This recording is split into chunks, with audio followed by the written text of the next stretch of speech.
नमस्ते। आज हम हिंदी के विषय के अंतर्गत कक्षा 10वीं अ में सम्मिलित वाच्य विषय का अध्ययन करेंगे। वाच्य अर्थात वॉइस, जिसे अंग्रेजी में वॉइस कहते हैं। वाच्य का शाब्दिक अर्थ होता है बोलने का विषय।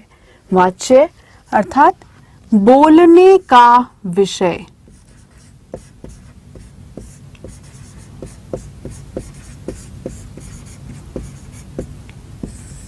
ये इसका शाब्दिक अर्थ है।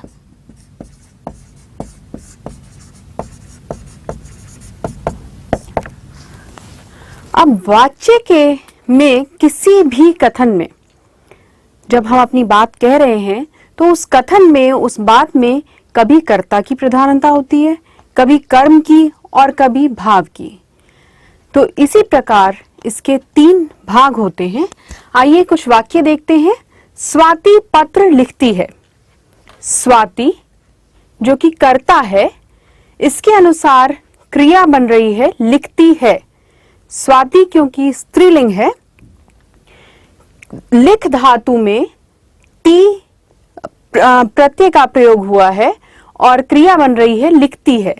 तो क्रिया कर्ता के अनुसार यहां पर प्रयोग की जा रही है। दूसरा वाक्य देखते हैं। स्वाति के द्वारा पत्र लिखा जाता है। अब हम यहां देखते हैं कि स्वाति के द्वारा पत्र लिखा जाता है। यहां पर जिन क्रिया शब्दों का प्रयोग किया गया है, लिखा जाता है, ये शब्द किसके आधार पर लिखे गए हैं? स्वाति के आधार पर तो नहीं लिखे गए, क्योंकि स्वाति स्त्रीलिंग है और हम यहां लिख रहे हैं लिखा जाता है। तो इसलिए ये शब्द लिखे गए हैं यहां पत्र, जो कि हमारा कर्म है। कर्म के अनुसार इन शब्दों का, इन पदों का प्रयोग किया गया है। तो यहां पर क्रिया कर्म के अनुसार प्रयुक्त हुई है। तीसरा वाक्य है स्वाति से चला नहीं जाता। अब यहां पर देखिए क्रिया भाव के अनुसार प्रयुक्त हुई है, चला नहीं जाता। एक भाव, एक एहसास, एक आभास यहां पर हो रहा है हमें असमर्थता का, तो जिसके कारण यहां कहा जाएगा कि क्रिया भाव के अनुसार है। अब वाच्य क्या है? क्रिया के जिस रूप से यह जाना जाए कि वाक्य में क्रिया द्वारा किए गए विधान, विधान अर्थात कही गई बात का विषय कर्ता, कर्म या भाव है, उसे वाच्य कहते हैं। अब सबसे पहले वाच्य के 3 भेद हैं, ऊपर दिए गए हमारे उदाहरणों के अनुसार ही, जिसमें कर्ता, कर्म और भाव की प्रधानता दर्शाई गई है। इसी आधार पर वाच्य के 3 भेद हैं, कर्तृवाच्य, कर्मवाच्य और भाववाच्य। कर्तृवाच्य जिसे अंग्रेजी में एक्टिव वॉइस कहा जाता है, कर्मवाच्य अर्थात पैसिव वॉइस और भाववाच्य अर्थात इम्पर्सनल वॉइस। आइए देखते हैं सबसे पहले कर्तृवाच्य। कर्तृवाच्य, इसमें कर्म की प्रधानता होती है, जैसा कि इसके नाम से ही स्पष्ट है। कर्तृवाच्य, कर्ता प्रधान है, यहां पर कर्ता की प्रधानता है। अब कर्ता क्या है? कर्ता सब्जेक्ट। कर्ता जो हमारा वाक्य में, हमारी बात में सब्जेक्ट है, वो हमारा कर्ता है। उस कर्ता की प्रधानता यहां पर दर्शाई गई है कर्तृवाच्य एक्टिव वॉइस में।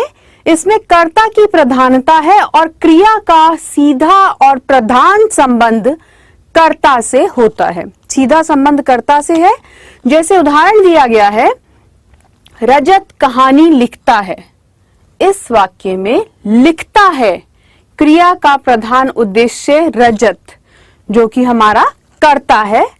रजत लिखता है, यह मुख्य वाक्य है, इसलिए यह वाक्य कर्तृवाच्य और कर्ता के साथ से या के द्वारा परसर्ग का प्रयोग कभी नहीं होता। जब हम कर्तृवाच्य प्रयोग कर रहे हैं, इसमें कर्ता के साथ से या के द्वारा का प्रयोग नहीं होगा।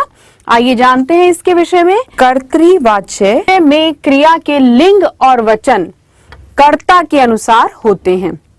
जैसा कि अभी हमने उदाहरण में देखा था, जो सबसे पहला उदाहरण हमने यहाँ पढ़ा था, स्वाति पत्र लिखती है। अब इस स्वाति पत्र लिखती है में स्वाति हमारा कर्ता है, सब्जेक्ट है, पत्र लिखती है, तो स्वाति के अनुसार क्रिया स्त्रीलिंग रूप में आ गई है, लिखती है। अब यहां है रजत कहानी लिखता है। यहां रजत जो कि एक पुल्लिंग है, तो पुल्लिंग नाम के अनुसार यहां पर लिखता है क्रिया का प्रयोग किया गया है। तो इसके अनुसार कर्तृवाच्य में क्रिया के लिंग और वचन कर्ता के अनुसार होते हैं। जो आपका कर्ता है, सब्जेक्ट है, उसी के अनुसार क्रिया होगी। कर्तृवाच्य में सकर्मक क्रिया के वाक्य भी हो सकते हैं और अकर्मक क्रिया के भी। अब कर्ता की पहचान, अब हमने ये पता कर लिया कि कर्ता के अनुसार क्रिया होगी, लेकिन कर्ता कैसे पता चलेगा कि वाक्य में कर्ता क्या है? कर्तृवाच्य में कर्ता की प्रधानता होती है और इसलिए कर्ता की पहचान अत्यंत आवश्यक है। देखिए, जब हम क्रिया के साथ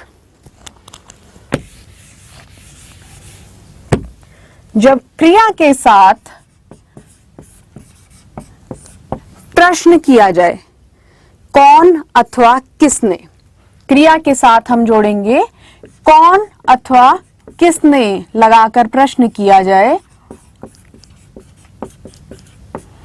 तब जो उत्तर प्राप्त होगा वह हमारा कर्ता होगा। जैसे रजत कहानी लिखता है, क्रिया है, इस वाक्य में क्रियापद है लिखता है। अब प्रश्न पूछा जाए कौन लिखता है, तो उत्तर प्राप्त होगा रजत लिखता है, तो रजत हमारा कर्ता है। इसी प्रकार किसने लिखा, तो रजत ने लिखा, रजत क्या है? कर्ता। तो क्रिया के साथ जब हम कौन और किसने लगाकर प्रश्न करें, तो जो उत्तर प्राप्त होगा वह कर्ता है। तो अभी कर्तृवाच्य में सकर्मक और अकर्मक दोनों ही प्रकार के वाक्य हो सकते हैं। सकर्मक वाक्य किस प्रकार के होंगे, आइए देखते हैं। सकर्मक जिनमें कर्म साथ हो, स मतलब साथ, कर्मक कर्म, कर्म के साथ।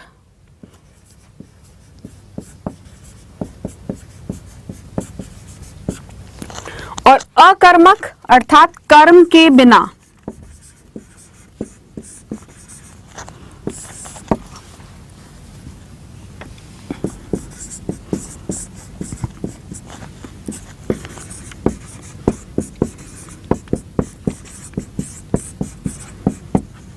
इसके कुछ उदाहरण हम करते हैं। सकर्मक क्रिया के अनुसार वाक्य होगा, जैसे आदित्य समाचार पत्र पढ़ता है। आदित्य समाचार पत्र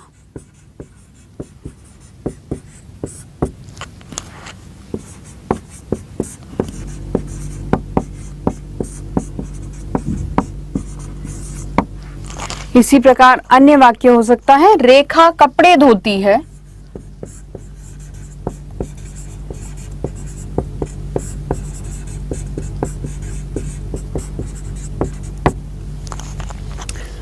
अब कर्म क्या है? कर्ता तो हमने पहचान कर ली कि कर्ता में कौन और किसने हम जोड़ेंगे क्रिया के साथ, तो जो उत्तर प्राप्त होगा वह कर्ता है। अब कर्म की क्या पहचान होगी? कर्म जब हम क्रिया के साथ क्या लगाकर प्रश्न करें, तो जो उत्तर प्राप्त होगा वह कर्म है। जैसे आदित्य समाचार पत्र पढ़ता है में क्रिया है पढ़ता है। इस क्रिया के साथ यदि हम क्या लगाकर प्रश्न करें, तो क्या उत्तर प्राप्त होगा हमें? क्या पढ़ता है? आदित्य क्या पढ़ता है? समाचार पत्र। तो ये समाचार पत्र पद यहां पर कर्म है। ये समाचार पत्र पद यहां पर कर्म है। किस माध्यम से वो काम कर रहा है? रेखा कपड़े धोती है। रेखा क्या धोती है? कपड़े।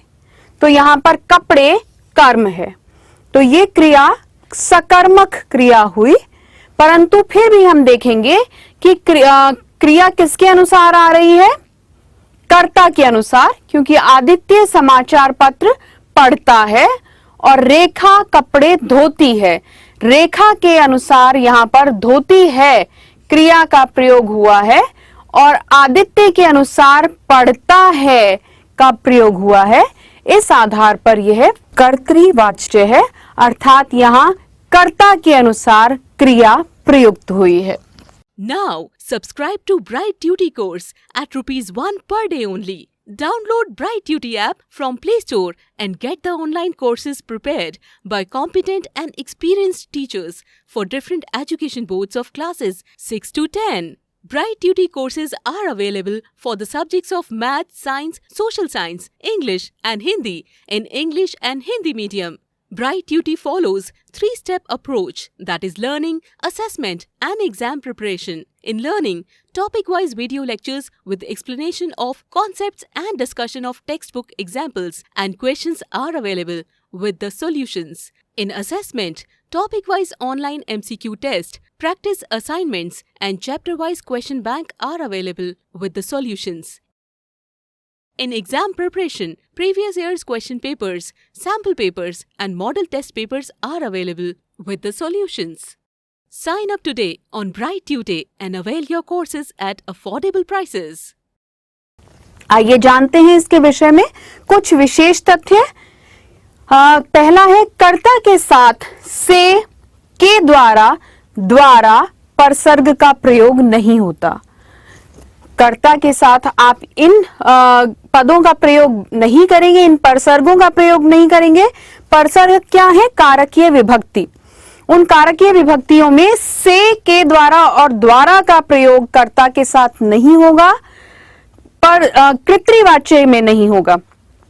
दूसरा है परसर्ग रहित कर्ता में क्रिया कर्ता के लिंग और वचन के अनुसार चलती है। कर्ता के लिए क्रिया चल रही है, परंतु साथ ही यह भी ध्यान रखना आवश्यक है कि उसमें वचन, कौन से वचन की बात हो रही है, यह एक वचन है या बहुवचन है, उसी के अनुसार क्रिया चलेगी। तीसरा बिंदु है कर्तृवाच्य में अकर्मक और सकर्मक दोनों में से कोई भी क्रिया हो सकती है। जैसा कि अभी हमने उदाहरण द्वारा स्पष्ट किया कि क्रिया का प्रयोग यहाँ पर सकर्मक रूप से भी हो सकता है और अकर्मक भी हो सकता है। अगला है कर्ता का परसर्ग ने होता है। हम सभी जानते हैं कि कर्ता का परसर्ग या कारकीय विभक्ति क्या है? ने। कर्ता ने, जैसा कि आप कारक पढ़ने पर पढ़ चुके हैं पहले भी, कर्ता के साथ हम ने का प्रयोग कर सकते हैं। तो ये है कर्तृवाच्य, जहां पर कर्ता की प्रधानता है और क्रिया का संबंध, सीधा संबंध किसके साथ है? कर्ता के साथ। क्रिया कर्ता के अनुसार ही प्रयोग में लाई जाएगी। तो इस प्रकार ये हमारा कर्तृवाच्य यानी कि एक्टिव वॉइस होगा। आइए अब हम पढ़ते हैं कर्मवाच्य के विषय में। कर्मवाच्य अर्थात passive voice.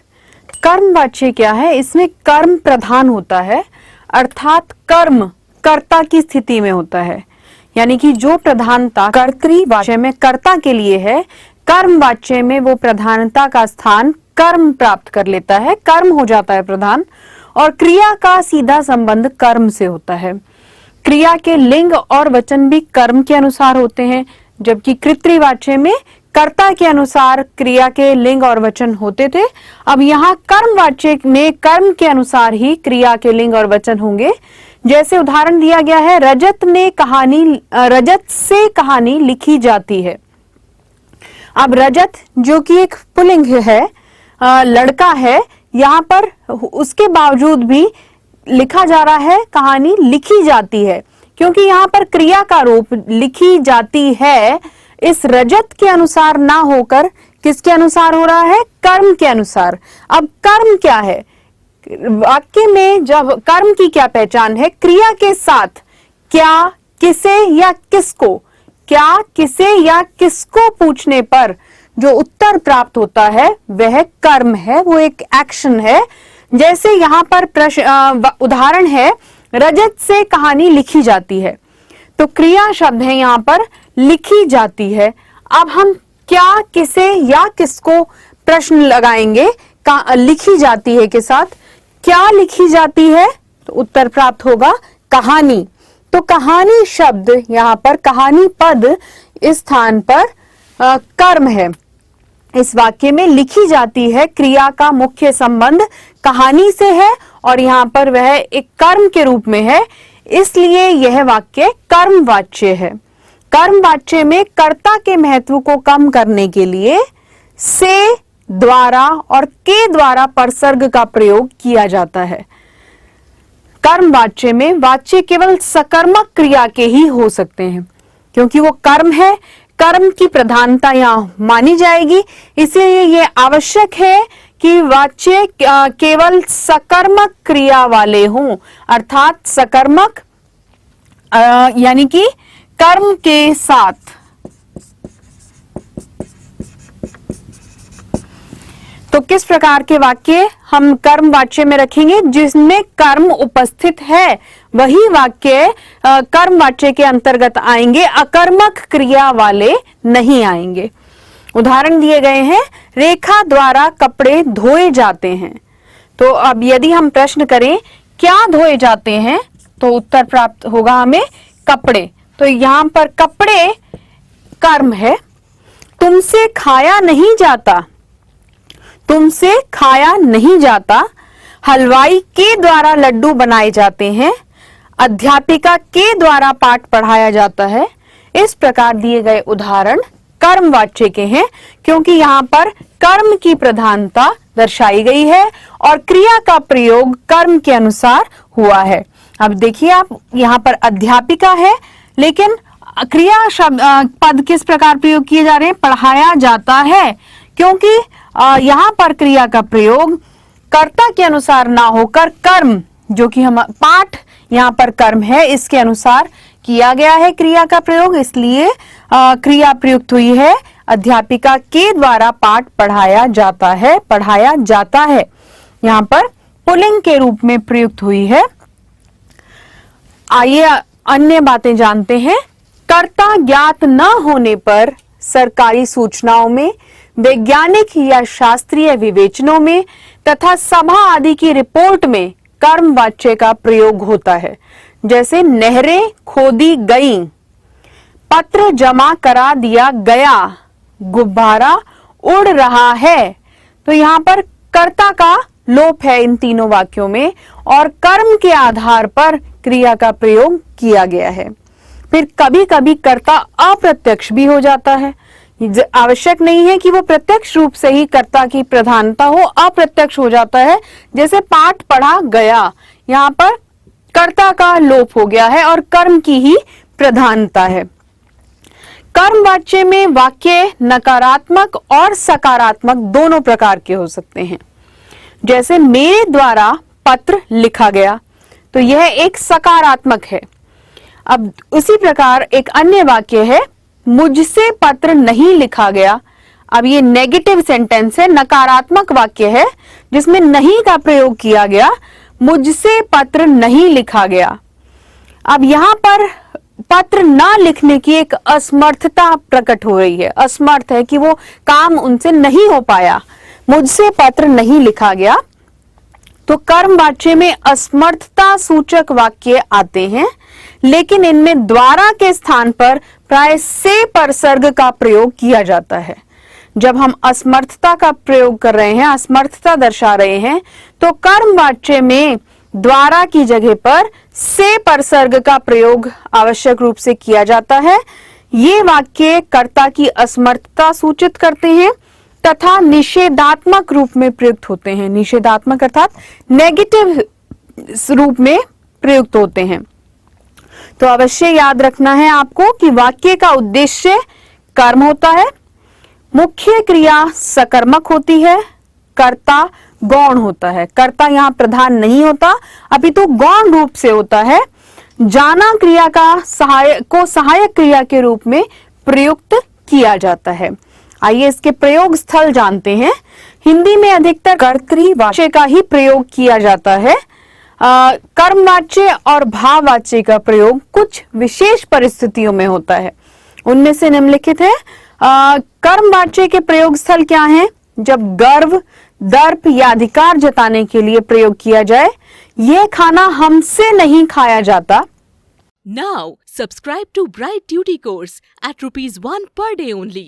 Download Bright Duty app from Play Store and get the online courses prepared by competent and experienced teachers for different education boards of classes 6 to 10. Bright Duty courses are available for the subjects of Math, Science, Social Science, English and Hindi in English and Hindi medium. Bright Duty follows 3-step approach, that is learning, assessment and exam preparation. In learning, topic-wise video lectures with explanation of concepts and discussion of textbook examples and questions are available with the solutions. In assessment, topic-wise online MCQ test, practice assignments and chapter-wise question bank are available with the solutions. In exam preparation, previous year's question papers, sample papers and model test papers are available with the solutions. Sign up today on Bright Tuesday and avail your courses at affordable prices.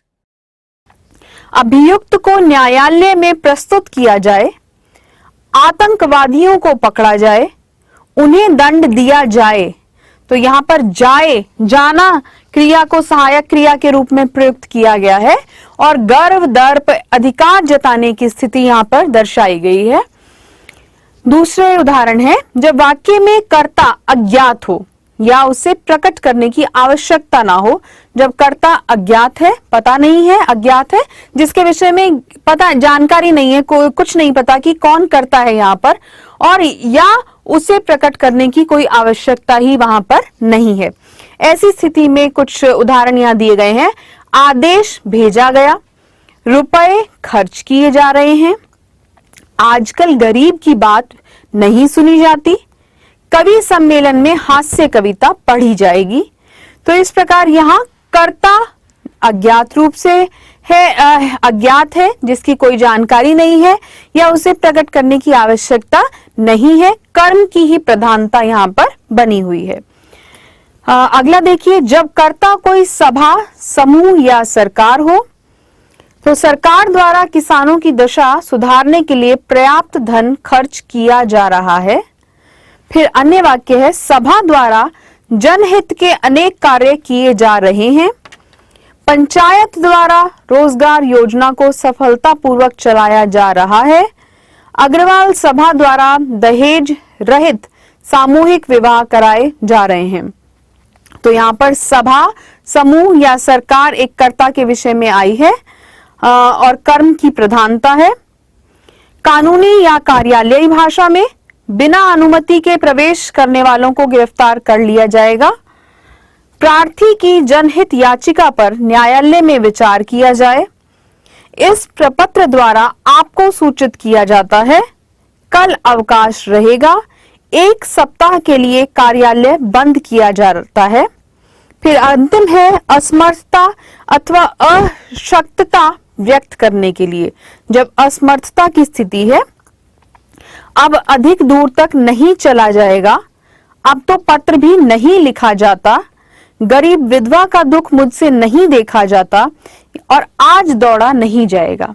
तो इस प्रकार हमें ज्ञात होता है कि वाक्य का उद्देश्य कर्म है और मुख्य क्रिया सकर्मक होगी, कर्ता की स्थिति गौण रूप से होगी, उसकी कोई प्रधानता नहीं रहेगी और जाना क्रिया को सहायक क्रिया के रूप में प्रयुक्त किया जाएगा तथा कर्म की प्रधानता बनी रहेगी।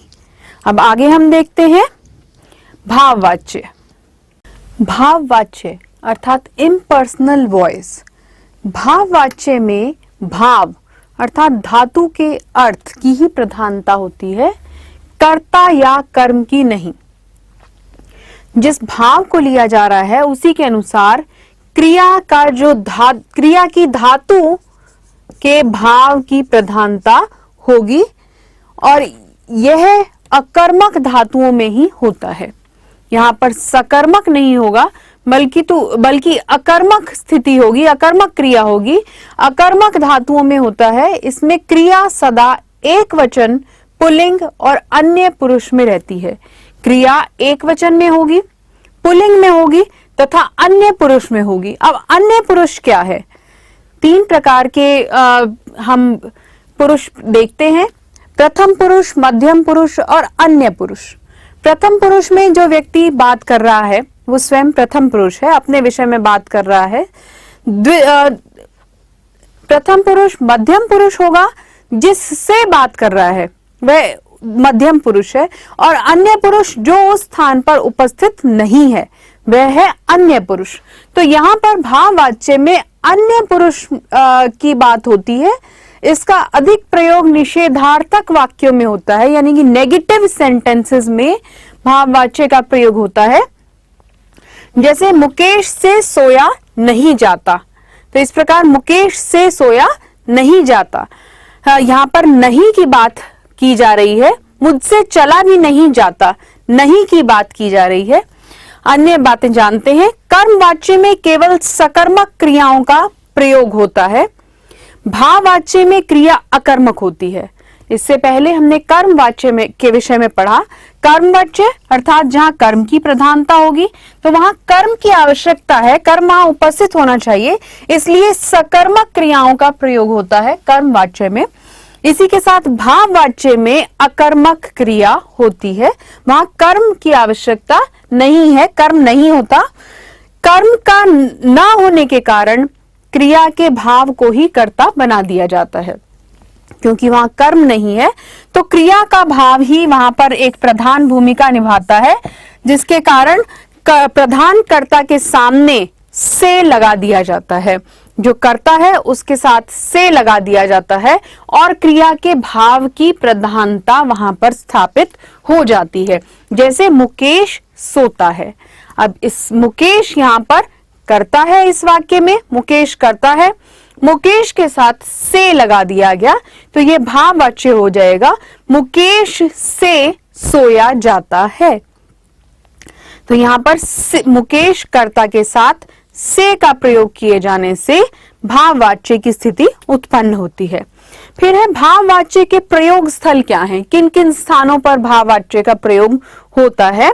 प्राय निषेधार्थ में और असमर्थता या विवशता का भाव प्रकट करने के लिए भाववाच्य का प्रयोग किया जाता है। अब तो हमसे खाया भी नहीं जा रहा, रात भर कैसे जागा जाएगा, यहां तो मच्छरों के मारे सोया नहीं जाता। तो ये यहाँ पर असमर्थता, निषेधार्थता या विवशता को प्रकट किया जा रहा है इन वाक्यों में।